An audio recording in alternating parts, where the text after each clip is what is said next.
দর্শক আজকে কিন্তু গরিবের নিকলি হাওড় আইসা পড়ছি। দর্শক হাওড় অঞ্চল আসবার চান তাইলে আমাকে গাজীপাড়ার এই চকে আইসা পড়েন। দর্শক দেখতে পাচ্ছেন যে বৃষ্টির পানিতে কিন্তু আমাদের পুরো চকটা তলিয়ে গেছে। আমাদের যে জমির মোটর সেটা কিন্তু এখনো ছাড়া হয় নাই।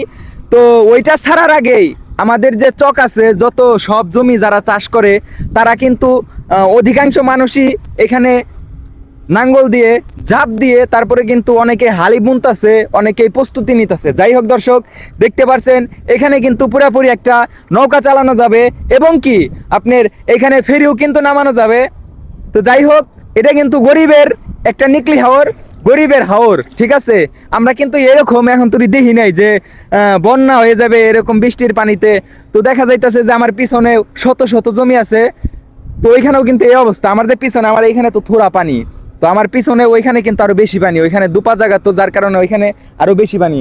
দর্শক দেখতে পাচ্ছেন যে গ্রাম অঞ্চলের এখন অবস্থা।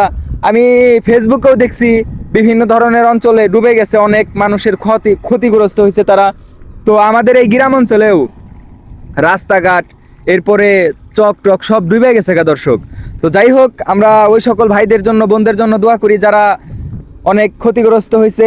আল্লাহ যেন তাদেরকে সুস্থ স্বাভাবিক হেফাজতে রাখে, এইটাই। সবাই সবার জন্য দোয়া করবেন দর্শক।